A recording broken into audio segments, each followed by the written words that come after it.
Hello, cherished viewers. Welcome back to Sandy Home Recipe. Mama ko aba Sandy Home Recipe. Send the can out share me video. Remember to subscribe. Now I share. And if you say be Hausa Koko powder, I'll bet me use for your breakfast. We a millet. Ube soki. Uri anu ejesi ho amade achen. To my returning subscribers, thank you so much for your support. May the good Lord bless you all.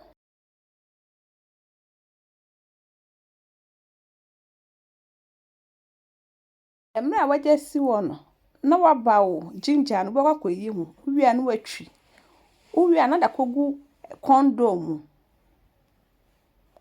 se na emu hu no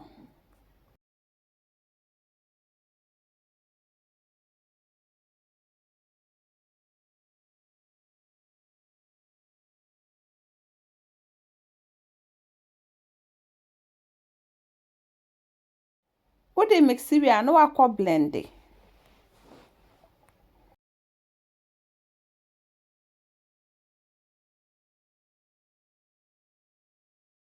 wa blend awie no na wachim enso ni kakra yeden afri mu uwia wo food dehydration na wo de akoyeden ahata wo ni bi nso abetimi ayusu normal san ahata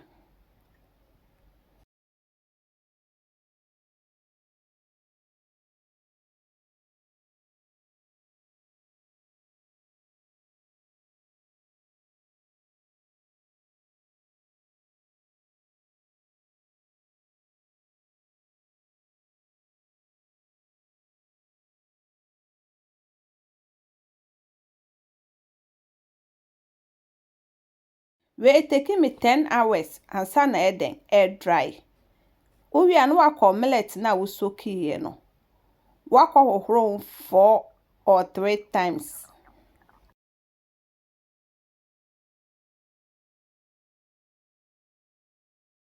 we beboa ama efini nyina yeden afri mu uwie pe na wakọ blend ni nyina together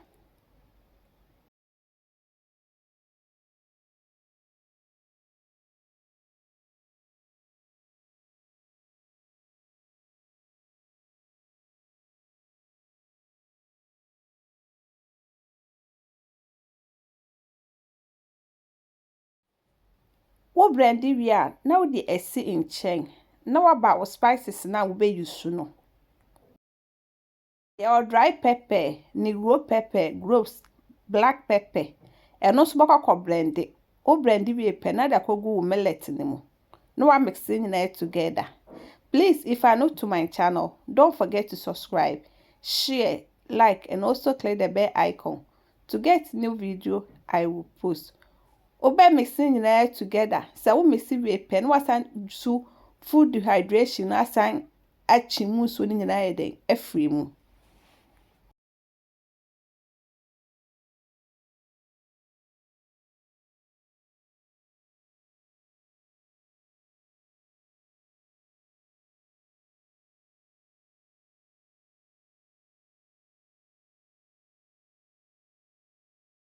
Method we ebeboa ama yanya ne to powder form.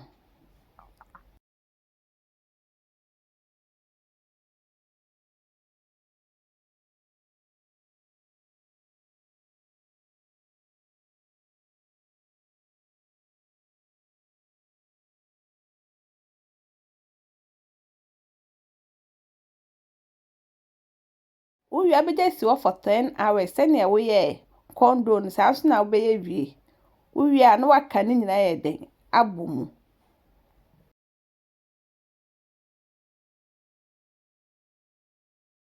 Enti ha no aye ready.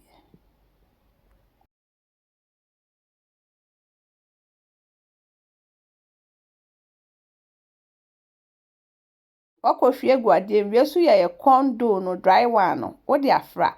We a no wa blend ni nyina together. Me pa chose ne didi kan a wo hwe me video a. Mema we subscribe. Na wa share. Na wa like. No emia notification bell no. Send me the video bia beto a won sabeka. Oba blend ni nyina together.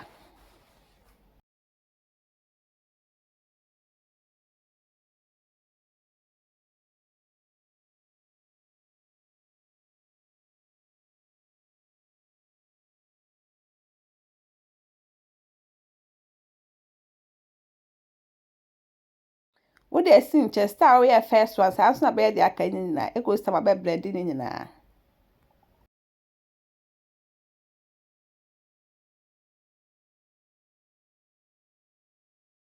Blend we pe na wahuhu eso no. Anopa betimi aka bi eda ye breakfast. Anasa opese wo de ye wo business a obetimi eda aye wo hwe process na me use ye na. Aha no aye ready no wa package.